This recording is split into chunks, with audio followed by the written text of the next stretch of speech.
Hello everybody and welcome to my channel.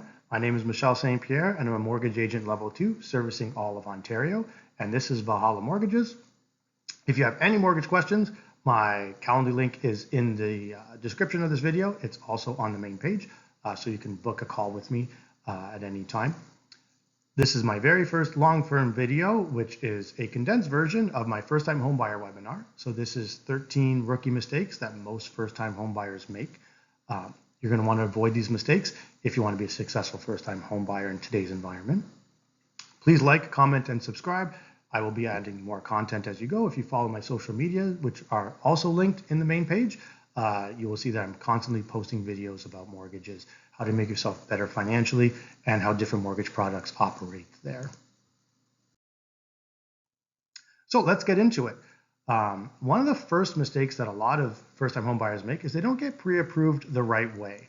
Now, what is a right pre-approval versus a wrong pre-approval? A right pre-approval requires all your documents up front, your income documents, down payment documents, credit is pulled, all of that stuff is done. It's almost like applying for the mortgage before you even have the house in mind. Very important. It is not a 2-minute thing. It is not going online and playing around with a calculator and putting in your information and it shoots out a number and then you go shopping with that number. No, all the documents have to be verified. So if you're not having a conversation with your mortgage broker, mortgage agent, or bank with all your paperwork up front, you're going to get disappointed. I have seen this many times. There's a reason why this is step one, because number one, you need to know exactly what you qualify for and what your budget is, because that's important too, which we'll go over later on in this presentation. But you also need to know what you can actually buy before you start looking. I've seen this many times. People start looking at homes that they fall in love with that they do not qualify for. It creates an awful experience. So number one, step one, get that pre-approval, get those documents in order.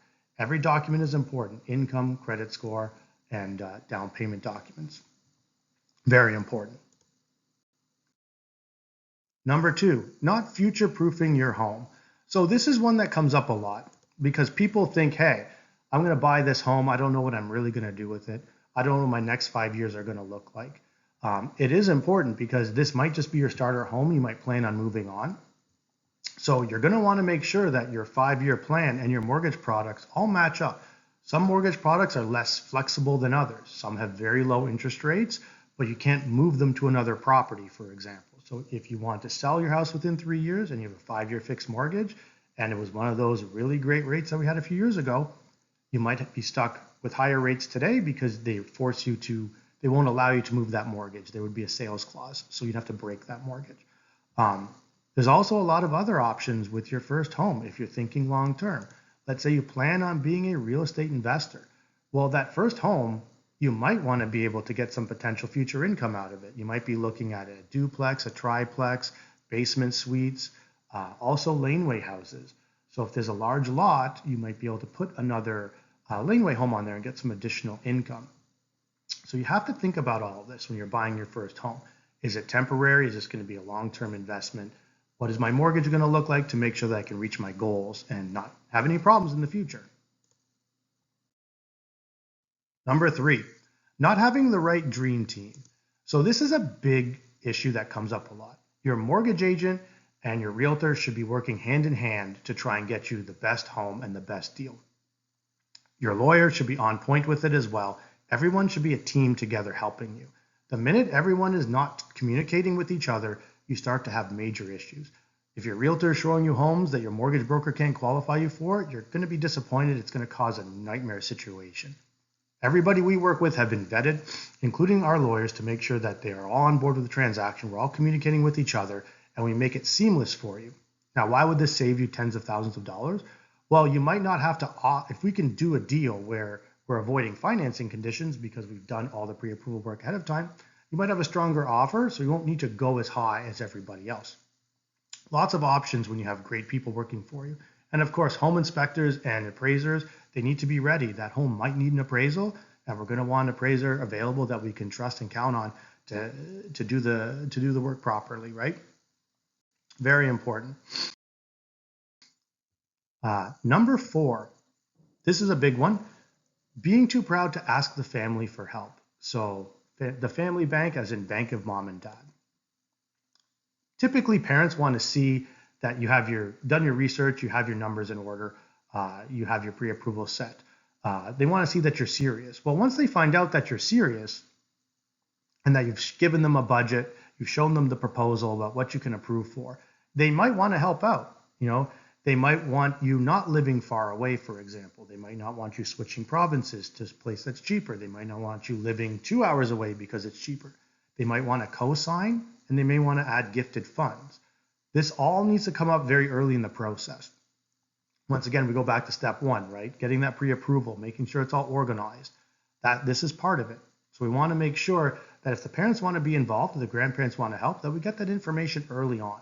So don't be too proud to ask for help. You don't even really need to ask for help. You just need to show that, hey, we've done all the work. Here's all of our numbers. We are speaking to this agent. Here's the approvals that we have.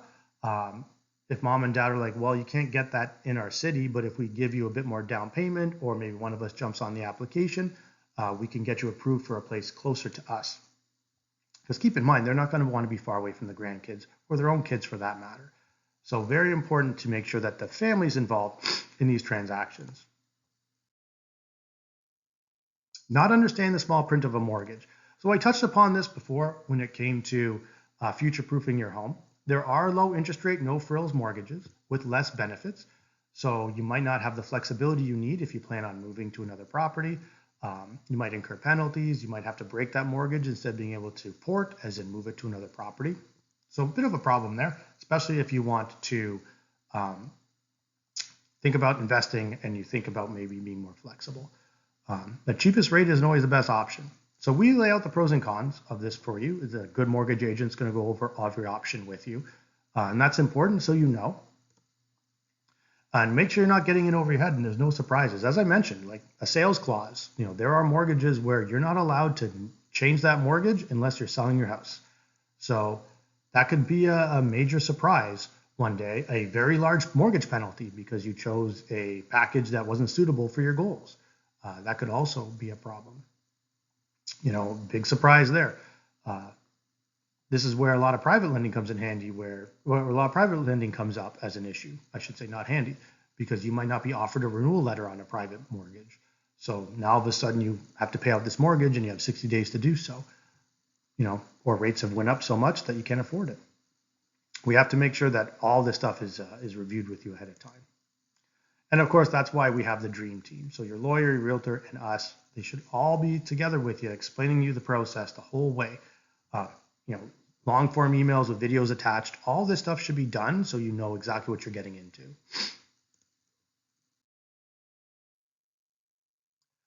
Not understanding what a financing condition is and how it protects you. So this is an important one because financing conditions protect your deposit and protect you from lawsuits. So we have to make sure that you understand that. But sometimes the market doesn't really allow for financing conditions.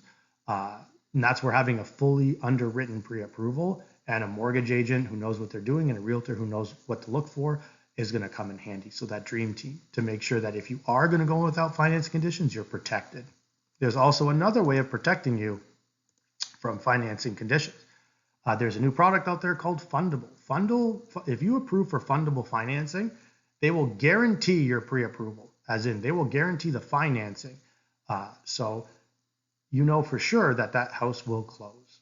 Now, it does come with a little bit of a premium, but it's a great certificate to provide your realtor as a way of bullying offers, because you could say, well, not only do I have my fully underwritten pre-approval, I have my letter from my bank saying I'm great, my mortgage agent, I provide all the documents, but here's this Fundable certificate saying that, hey, if anything was wrong in my pre-approval, Fundable will close the deal.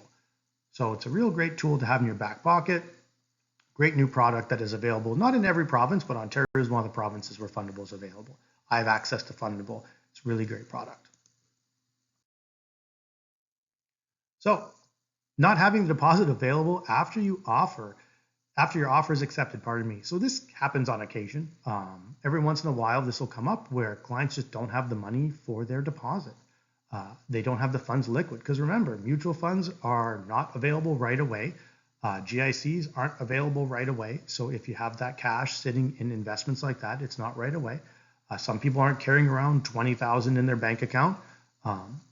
This is where having an unsecured line of credit comes in handy. So I always say, hey, if you're going to start shopping for a home, go apply for an unsecured line of credit so you've got that extra cash available for that deposit if you need it. Gifted funds could also be used for a deposit. So if the bank of mom and dad or grandma and grandpa are going to be involved and they've got that cash available, they can be the ones that put the deposit. So yeah, just making sure that you have that money ready, usually within 24 hours. There are deposit loan companies if you are selling a house and buying, but if we could avoid those come with additional costs. So making sure that you have this available is always important. Not knowing the difference between deposit and down payment. So real simple, there are two completely different things, but they're kind of similar in one way. So deposit is given on offer within 24 hours, as we just reviewed. The down payment is the total amount of funds required that you have to put down on the house. Now, one of the things that people get confused of is deposit flows through to your down payment. What does that mean? Well, let's say your down payment of the home is $100,000 and you deposited $10,000 on the house. That $10,000 goes towards your down payment. So now you have a $90,000 remaining balance of down payment required. So it flows through. So you don't lose it. It doesn't disappear. It goes towards your down payment. And you see that broken down at the lawyer's office. Not taking advantage of programs available for first-time home buyers. So this comes up a lot, surprisingly. Like first-time home buyer plans, RSPs, the first home buyer savings account also. Land transfer tax rebates, you got to make sure, once again, Dream Team, right lawyer, make sure that if you qualify for the rebates, that you're getting those rebates. Down payment assistance programs. I'm based out in Brantford. Brantford actually has a down payment assistance program for people who have low savings but the right income to qualify. That could get people who don't actually think they could ever buy a home buying a home. It's a great program. And once again, having the professionals involved, we all explain this stuff to you. So we're going to make sure that you don't miss out on any opportunities there. Trying to time the market. So this is a big issue that a lot of people do. They want the best bang for their buck. Housing doesn't really work that way. It grows over time. You can avoid bad times to buy, but you have to set the right expectations. You're trying to join the property ladder, right? It's your starter home.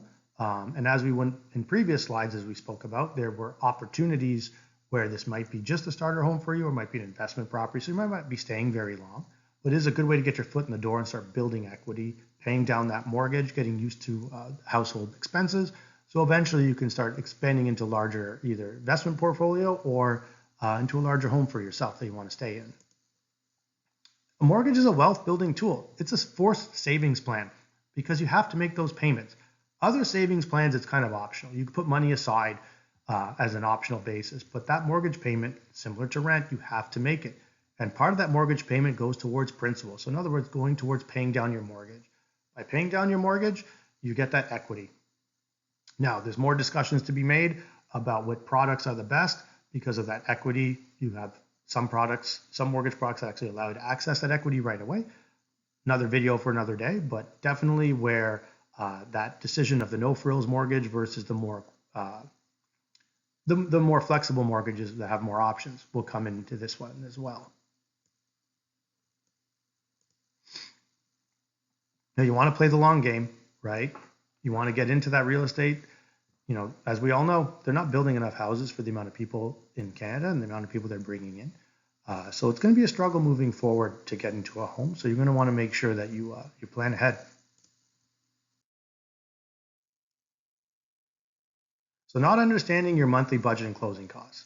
So this comes up. One of the things that does happen is the amount you qualify for in a mortgage sometimes exceeds your monthly budget, especially if you're adding co-borrowers like a parent or a grandparent to the application, because they can boost up the amount you're approved for so high that's higher than what your monthly budget is comfortable with. So we have to make sure that your monthly budget, your mortgage payment, all of that match. You can't just go for the largest mortgage you want unless you can physically pay for it. Many people have made that mistake during the height of the market. Many people want the biggest mortgage they could get at the lowest variable rate they can find, and they got themselves in a little bit of trouble. So we want to avoid that. Not understanding closing costs, legal, land transfer tax. Land transfer tax if you're a first-time home buyer, a lot of it's rebated depending on how expensive the home is. Some of it isn't rebated. Appraisal costs would come in as well. These are all parts of your final adjustments on buying the home.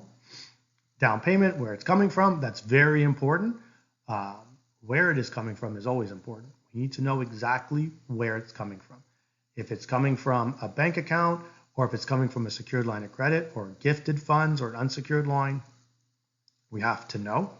Because depending on where it comes from could depend on your approval. If it's coming from borrowed funds like a line of credit, we have to include that into the mortgage payments when it comes to qualifying for the mortgage. We have to include that. And also, if it's in an RSP and you're doing a first-time home buyer plan or a first home savings plan or a TFSA, any of these places where you might have it invested, one of the issues with it being invested is not really an issue, but keep in mind that money is not available instantly. And a lot of people think that money is available right away. Well, it's in my TFSA. I could just go pull it out. If it's in mutual funds, it can take up to 4 days for that money to be available.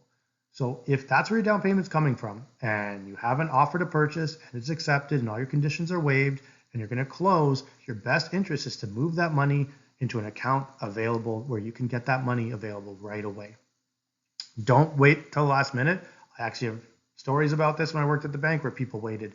Very bad decision. You want all that money available so you have it ready to hand to your lawyer as soon as possible. After all your conditions are satisfied and you're ready to close, you want to have that money ready. Don't wait for the last minute to pull it out of mutual funds. Don't try to time that market either. No, you have a home to close, and if you don't have the money available and you can't close, it can cause a lot of issues for you. Of course, and we do all the custom budgets, and we also go over your down payment information to make sure that there's no issues there. So, mistakes clients make after they purchase the property. So this happens all the time, and this is something that a lot of mortgage brokers and agents don't go over enough. This is one of the most important slides. Big purchases. So if you're making any big purchases before closing, that can affect how much down payment you have. It can, if there's loans attached, it can affect your approval. That's a big one. This also includes changing jobs, and if someone's co-signing for your loan, all that applies too. So if they're buying something big and there's a new loan attached, or if they're co-signing for someone else's loan, so if mom is co-signing for your loan and then they co-sign for your sibling's loan at the same time, that can affect the ability for you to qualify and can change the whole application. Changing jobs can affect too, not always. Keep in mind, the without letting us know beforehand is a big caveat to the 3 points above. Because if we know you're going to make that car purchase and we factored it into your application, then you can go ahead and do it. If we know you're changing jobs and the lender knows that the client's going to be changing jobs, here's their offer letter, whatever. If it's the same industry, even if there's a probation, usually can get away with it as long as we know ahead of time. And same thing with the parents co-signing. Like maybe them co-signing for both kids, the mortgages and their income is high. It doesn't really affect either one. Still, you have to let us know. A good rule of thumb is don't do the following things. If you are going to do it, you need to let your mortgage agent know so we can make sure you're protected. Also, one of the things that people forget is insurance coverages. So don't forget that when you're taking on a mortgage, you're responsible for that loan. You're responsible to make that payment. You're responsible for that debt. You don't want to leave it to your family if something happens to you. So a disability can cause you to miss payments if your disability coverage at work is not that great. Also, if unfortunately loss of life does happen, those loans still exist after you pass away. If the solution is, well, my parents will just sell the house or my family will just sell the house, well, there's a lot of people who are upside down on their mortgage from the height of the market to the correction who couldn't just go and sell their house. You can be selling it at the very wrong time, might not have enough to cover the mortgage, could have some issues and cause a lot of stress for your family. So making sure you review your insurance coverages is also a very important thing that people don't do before that home closes. So not telling the whole story. So this is number 13. This is one of my favorite slides. Keep in mind, we're not here to judge you as a person. No one's perfect. But we need to know the whole story so we can tell the lender the whole story. By telling the lender the whole story, we have a better chance of getting you approved if there are issues like a credit issue or some employment that's not exactly a perfect history or some issues in the past, some family issues. We need to know, because if we can explain those issues to the lender up front, then we have a better chance of approving you if you do have any of those issues. You know, people aren't perfect, and neither are properties. If the property you're trying to buy has some issues on it, we need to know that too, because if an appraiser goes out there and that's discovered, same thing with the other issues about you as a person, if they are discovered after the approval is sent out, like, oh, wait a minute, well, this person has this loan or this person has this other credit problem, how come you never addressed all this up front? You have a better chance of being declined if things are discovered later on that were trying to be hidden than you do disclosing it. When things are disclosed and they're explained, lenders will work with you. Same thing with the property. If it's got a foundation problem, if it's got electrical that's not up to code, if we explain all this up front, we can find workarounds with the lender to get things done. If it's discovered later on in the process that there are these issues that are being hidden, it'll 9 times out of 10 will cause a decline, and not good. And you don't want to be doing that. You know, so also people forget to tell us all sources of income. Like, people forget that Canadian child tax benefit that you get monthly, we can use as income. If you have any support payments as well from a separation, we can use that. If you have income coming in from investments or a trust and it's been longer than 2 years and we have a history of it, we can use that income too. So all sources of income, people forget to disclose it. So it's not just the negative stuff that people don't want to talk about, it's the positive stuff that they forget too. So this goes back to slide number 1. We want to make sure that all the information you're providing us upfront during the pre-approval process includes all the bad stuff too and all the great stuff, because we want to make sure that we have you set to buy that house. You know, and don't be ashamed. No one's perfect. You know, we all make mistakes, so nothing is going to be perfect. If that cell phone bill went to collections when you were 18, it happens. You know, we as long as we have rectified the situation, we explain to the lender what happened, they'll forgive it. You know, we work with all types of lenders and all types of borrowers as well. So keep that in mind. We do have clients who just have B mortgages and alternative mortgages. And it doesn't mean that, you know, you're not a great client. That's just where we set you up to start with. Doesn't mean you're always going to be an alternative client and always going to be a B client. You know, the goal is to get you to the A side. But yeah, like, we have plenty of lenders that'll work with bad credit, newer business for self clients, so people who just started new companies. We have people who they don't claim a lot of money in taxes. They make tips.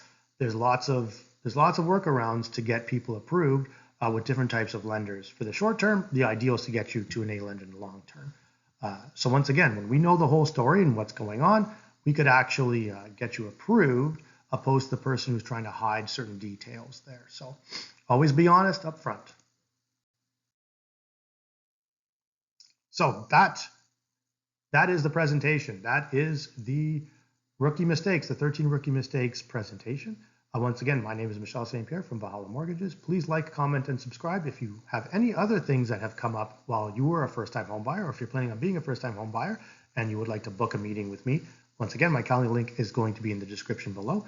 Thanks for watching. If you have any questions, please let me know.